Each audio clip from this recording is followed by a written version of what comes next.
The waters prevailed upon the earth 150 days. But God remembered Noah and all the beasts and all the cattle that were with him in the ark. And God caused a wind to pass over the earth, and the water subsided. Also the fountains of the deep and the floodgates of the sky were closed, and the rain from the sky was restrained. And the water receded steadily from the earth, and at the end of the 150 days the water decreased. In the seventh month, on the 17th day of the month, the ark rested on the mountain of Ararat. The water decreased steadily until the 10th month. In the 10th month, on the first day of the month, the tops of the mountains became visible. Then it came about at the end of 40 days that Noah opened the window of the ark which he had made. And he sent out a raven, and it flew here and there until the water dried up from the earth. Then he sent out a dove from him to see if the water was abated from the face of the land. But the dove found no resting place for the sole of her foot, so she returned to him into the ark, for the water was on the surface of all the earth. Then he put out his hands and took her and brought her into the ark to himself. So he waited yet another 7 days, and again he sent out the dove from the ark. The dove came to him toward evening, and behold, in her beak was a freshly picked olive leaf. So Noah knew that the water was abated from the earth. When he waited yet another 7 days and sent out the dove, but she did not return to him again. Now it came about in the 601st year, in the first month, on the first of the month, the water was dried up from the earth. Then Noah removed the covering of the ark, and looked, and behold, the surface of the ground was dried up. In the second month, on the 27th day of the month, the earth was dry. Then God spoke to Noah, saying, Go out of the ark, you and your wife, your sons and your sons' wives with you. Bring out with you every living thing of all flesh that is with you, birds and animals and every creeping thing that creeps on the earth, that they may breed abundantly on the earth and be fruitful and multiply on the earth. So Noah went out, and his sons and his sons' wives with him. Every beast, every creeping thing, and every bird, everything that moves on the earth went out by their families from the ark. Then Noah built an altar to the Lord, and took of every clean animal and of every clean bird, and offered burnt offerings on the altar. The Lord smelled the soothing aroma, and the Lord said to himself, I will never again curse the ground on account of man, for the intent of man's heart is evil from his youth. And I will never again destroy every living thing as I have done. While the earth remains, seed time and harvest, and cold and heat, in summer and winter, and day and night shall not cease. God blessed Noah and his sons, and said to them, Be fruitful and multiply, and fill the earth. The fear of you and the terror of you will be on every beast of the earth, and upon every bird of the sky, with everything that creeps on the ground, and all the fish of the sea. Into your hands they are given. Every moving thing that is alive shall be food for you. I give all to you, as I gave the green plants. Only you shall not eat flesh with its life, that is, its blood. Surely I will require your life blood. From every beast I will require it. And from every man's brother, I will require the life of man. Whoever sheds man's blood, by man his blood shall be shed. For in the image of God he made man. As for you, be fruitful and multiply, populate the earth abundantly, and multiply in it. Then God spoke to Noah and to his sons with him, saying, Now behold, I myself do establish my covenant with you, and with your descendants after you, and with every living creature that is with you, the birds, the cattle, every beast of the earth with you, of all that comes out of the ark, even every beast of the earth. I establish my covenant with you, and all flesh shall never again be cut off by the water of a flood, neither shall there again be a flood to destroy the earth. God said, This is the sign of the covenant which I am making between me and you and every living creature that is with you for all successive generations. I set my bow in the cloud, and it shall be for a sign of the covenant between me and the earth.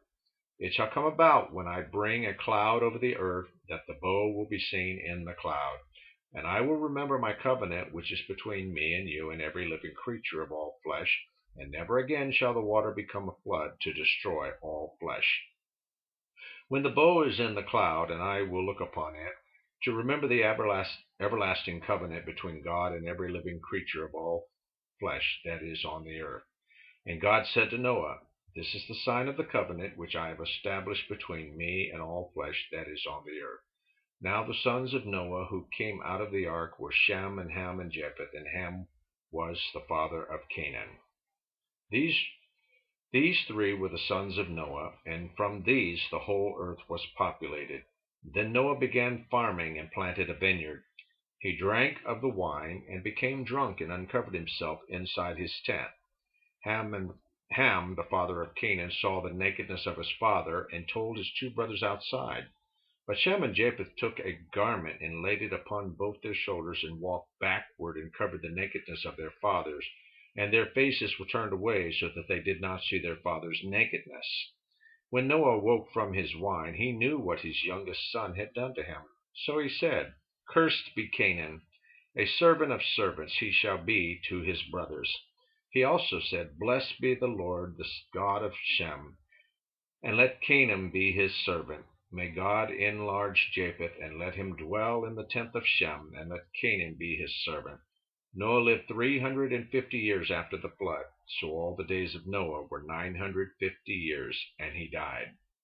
Now these are the records of the generation of Shem, Ham, and Japheth, the sons of Noah, and the sons were born to them after the flood.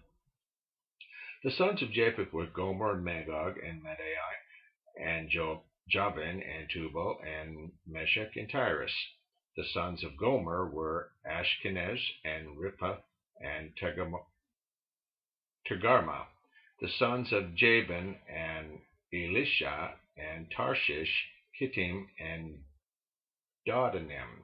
From these the coastlands of the nations were separated into their lands, every one according to his language, according to their families, into their nations. The sons of Ham were Cush and Mizraim and Put and Canaan.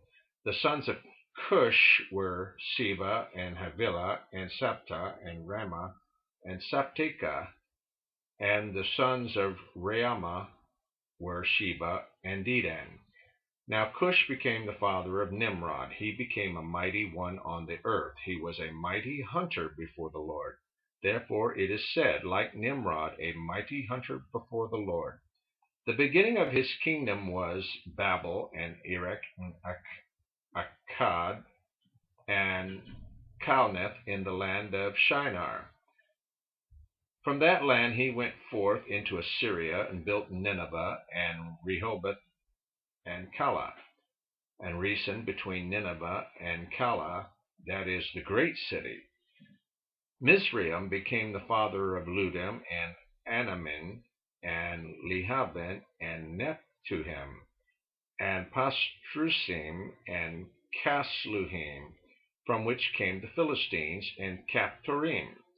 Canaan became the father of Sidon, his firstborn, and Heth, and the Jebusite, Amorite, and Girgasites, the Hivites, and Archite, and the Sinites, and the Arvadites, and the Zemarite, and Hamathite, and afterward the families of the Canaan were spread abroad.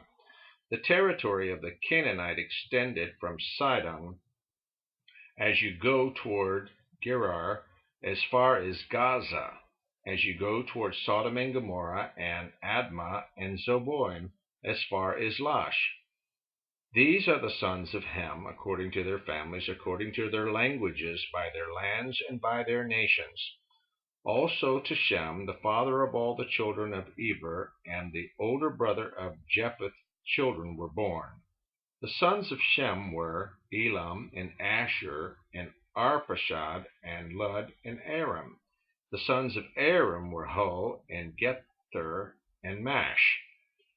Arpachshad became the father of Shelah, and Shelah became the father of Eber. Two sons were born to Eber. The name of the one was Peleg, for in his day the earth was divided, and his brother's name was Joktan. Joktan became the father of Almadad and Sheleph and Hazarmaveth, and Jereth, and Hadoram, and Uzal, and Dikla, and Obal, and Abimael, and Sheba, and Ophir, and Hivilah, and Jobab. All these were the sons of Joktan. Now their settlement extended from Mesha as you go towards Sephar, the hill country of the east. These are the sons of Shem, according to their families, according to their languages, by their lands, according to their nations. These are the families of the sons of Noah, according to their genealogies, by their nations. And out of these nations, the nations were separated on the earth after the flood. Now the whole earth used the same language and the same words. It came about as they journeyed east that they found a plain in the land of Shinar and settled there. They said to one another, "Come, let us make bricks and burn them thoroughly." And they used bricks for stones, and they used tar for mortar. They said, "Come, let us build for ourselves a city, and a tower whose top will reach into heaven, and let us make for ourselves a name, otherwise we will be scattered abroad over the face of the whole earth." The Lord came down to see the city and the tower which the sons of men had built. The Lord said, "Behold, they are one people, and they will all have the same language, and this is what they began to do. And now nothing which they propose to do will be impossible for them.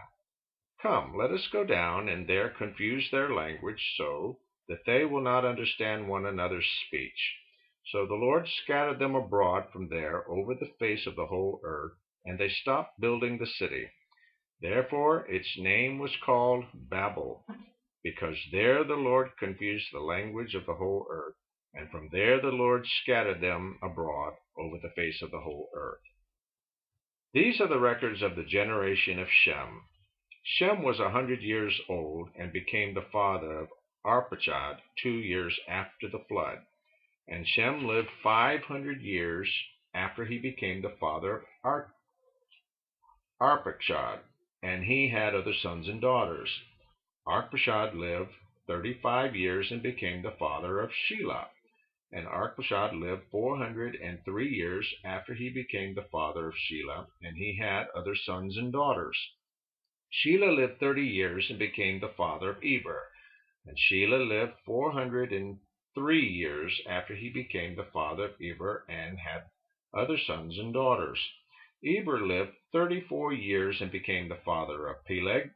And Eber lived 430 years after he became the father of Peleg, and he had other sons and daughters. Peleg lived 30 years and became the father of Reu. And Peleg lived 209 years after he became the father of Reu, and he had other sons and daughters. Reu lived 32 years and became the father of Serug, and Reu lived 207 years after he became the father of Serug, and he had other sons and daughters. Serug lived 30 years and became the father of Nahor, and Serug lived 200 years after he became the father of Nahor, and he had other sons and daughters. Nahor lived 29 years and became the father of Terah. And Nahor lived 119 years after he became the father of Terah, and he had other sons and daughters.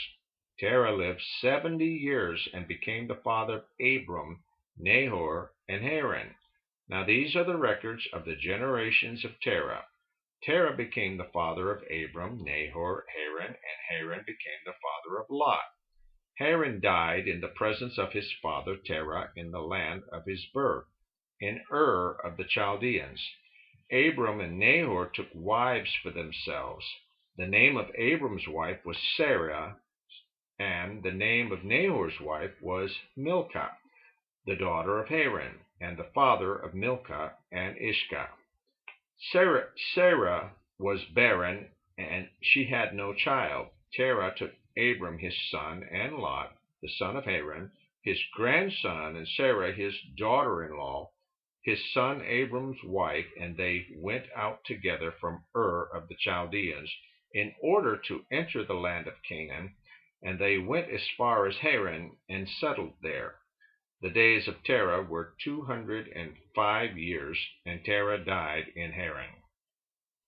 Now the Lord said to Abram, "Go forth from your country, and from your relatives, and from your father's house, to the land which I will show you, and I will make you a great nation. I will bless you and make your name great, and so you shall be a blessing.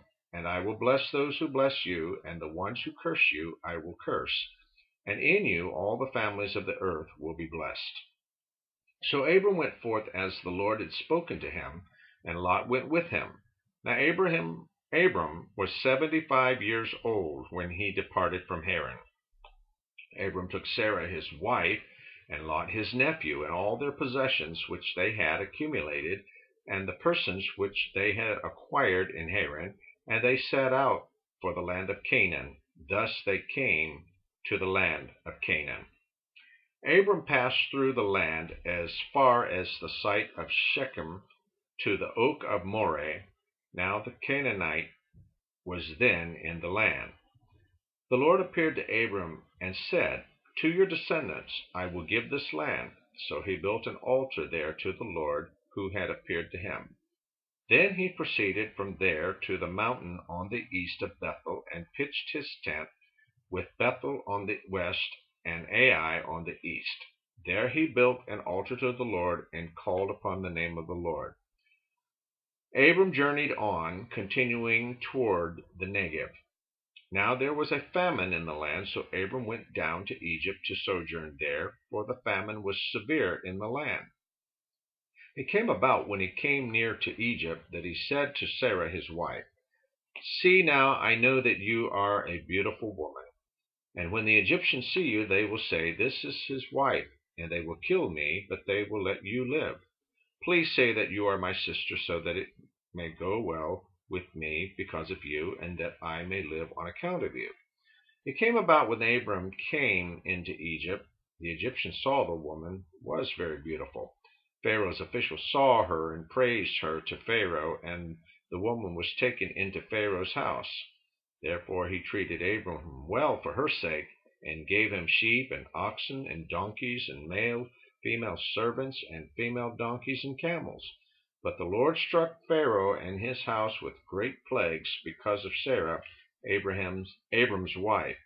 Then Pharaoh called Abram and said, "What is this you have done to me?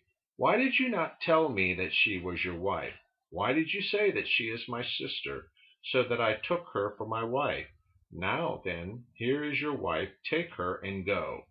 Pharaoh commanded his men concerning him, and they escorted him away with his wife and all that belonged to him. So Abram went up from Egypt to the Negev, and he and his wife and all that belonged to him, and Lot with him.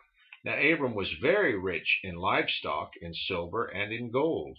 He went on his journeys from the Negev as far as Bethel, to the place where his tent had been at the beginning, between Bethel and Ai, to the place of the altar which he had made there formerly, and there Abram called on the name of the Lord. Now Lot, who went with Abraham, also had flocks and herds and tents. And the land could not sustain them while dwelling together, for their possessions were so great that they were not able to remain together. And there was strife between the herdsmen of Abram's livestock and the herdsmen of Lot's livestock. Now the Canaanite and the Perizzites were dwelling then in the land. So Abram said to Lot, "Please, let there be no strife between you and me, nor between my herdsmen and your herdsmen, for we are brothers. Is not the whole land before you? Please separate from me. If to the left, then I will go to the right, or if to the right, then I will go to the left." Lot lifted up his eyes and saw all the valley of the Jordan, that it was well watered everywhere. This was before the Lord destroyed Sodom and Gomorrah. Like the garden of the Lord, like the land of Egypt, as you go to Zoar.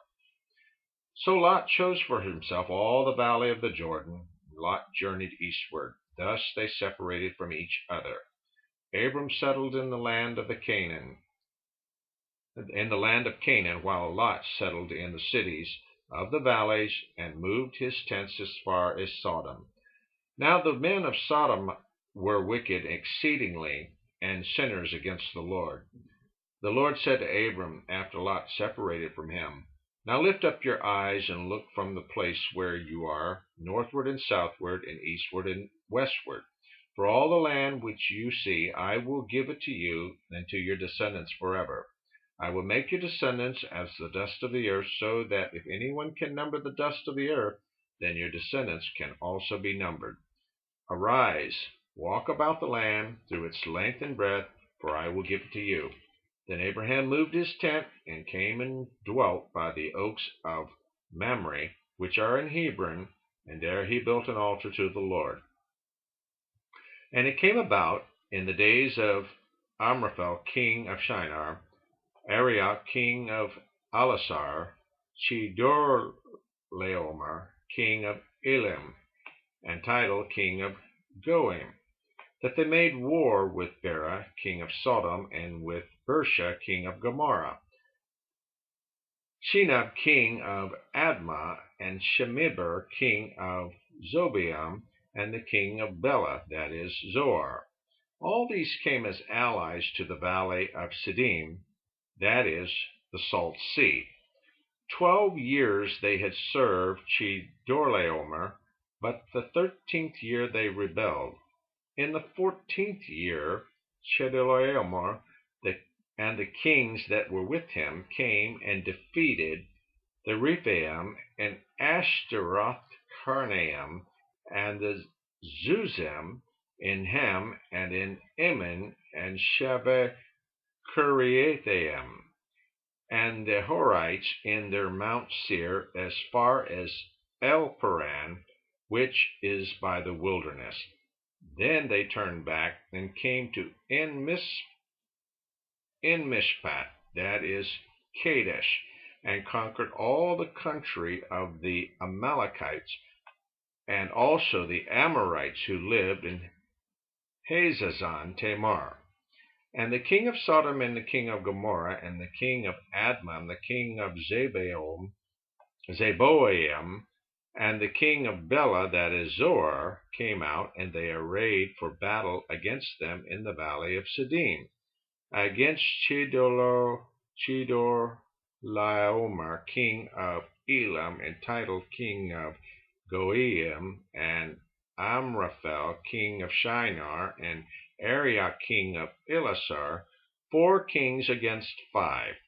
Now the valley of Siddim was full of tar pits, and the kings of Sodom and Gomorrah fled, and they fell into them, but those who survived fled to the hill country.